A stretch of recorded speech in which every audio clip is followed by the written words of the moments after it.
जी आप घर से निकले संभल के लिए, लेकिन आपको यूपी में एंटर करते ही रोक लिया गया।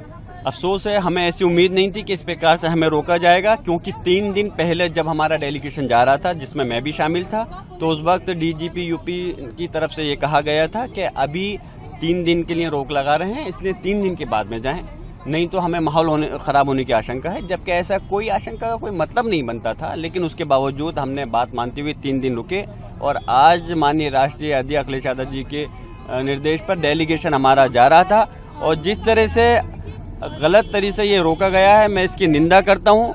हमारी मांग है, अगर जनता के साथ अगर अत्याचार होगा, जुल्म होगा, ज्यादती होगी, हत्या होगी, तो उसका उजागर कौन करेगा, उनकी मदद कौन करेगा? अगर पुलिस प्रशासन और शासन उनके खिलाफ खड़ा होगा तो विपक्ष की जिम्मेदारी बनती है कि हम लोग आकर करके उनकी मदद करें। हमारा मकसद ये था कि हम जाके उनके दुख दर्द के अंदर शरीक हो सकें और जिस प्रकार घटना को अंजाम दिया गया है उस पर सारी उसकी रिपोर्ट लेकर के माननीय अध्यक्ष अखिलेश यादव जी को सौंप सकें। लेकिन हमें बड़ा अफसोस है कि इस टाइप की ये सरकार अब पुलिस प्रशासन की करतूतों पर पर्दा डालने के लिए इस टाइप की ये इलीगल काम कर रही है। यहाँ पुलिस प्रशासन ने आपसे क्या कहा, मतलब रोकते हुए?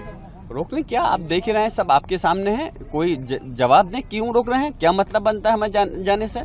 हम वहाँ पे अपने लोगों के दुख दर्द में शरीक होना चाहते हैं। हम सही रिपोर्ट लेना चाहते हैं कि जो लोग इसके अंदर इन्वॉल्व हैं, जिन्होंने वहाँ पर माहौल को ख़राब करा है, जो पुलिस प्रशासन के अधिकारी इसके जिम्मेदार हैं, उसकी एक पूरी रिपोर्ट बना करके माननीय राष्ट्रीय अध्यक्ष अखिलेश यादव जी को सौंपना चाहते हैं, जिससे कि आगे की हम कार्रवाई कर सकें। प्रशासन कह रहा है कि आपके या फिर नेताओं के वहाँ जाने से माहौल खराब हो जाएगा। आप ये बताइए, अगर नेताओं के जाने से माहौल ख़राब होता तो पहले सर्वे के दिन, जिस दिन 19 तारीख में हुआ था सर्वे, उस दिन मैं खुद मौजूद था और भी जनप्रतिनिधि मौजूद थे। उस दिन माहौल क्यों खराब नहीं हुआ? जुमे के दिन 22 तारीख में हम लोग खुद मौजूद थे, उस दिन माहौल क्यों खराब नहीं हुआ? माहौल खराब तब हुआ जब हम लोग वहाँ मौजूद नहीं थे। जनप्रतिनिधि होते हैं तो वो एक कड़ी होते हैं जनता के और शासन और पुलिस प्रशासन के बीच की, उनकी वही माहौल को ठीक कर सकते हैं। इन्होंने जनता के साथ जब लाठी चार्ज कर रहे हैं, गोली चला रहे हैं, तो उस टाइम हम ही लोग तो संभालते स्थिति को, तो इसलिए इन्होंने नहीं होकर के अपनी लापरवाही, नाकामी से, साजिश के तहत इस चीज़ को माहौल ख़राब किया है और हम इसकी कड़े शब्दों में भर्त्सना करते हैं।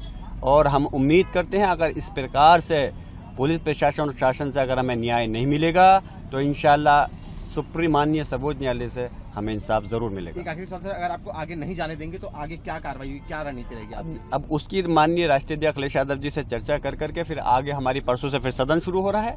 उस सदन में जाकर के माननीय अध्यक्ष लोकसभा स्पीकर साहब से मिलेंगे कि देखिए कि किस प्रकार से हमारे संविधान की धज्जियां उड़ाई जा रही हैं और हमें वहाँ जाने से रोका गया। ठीक, थैंक यू सर।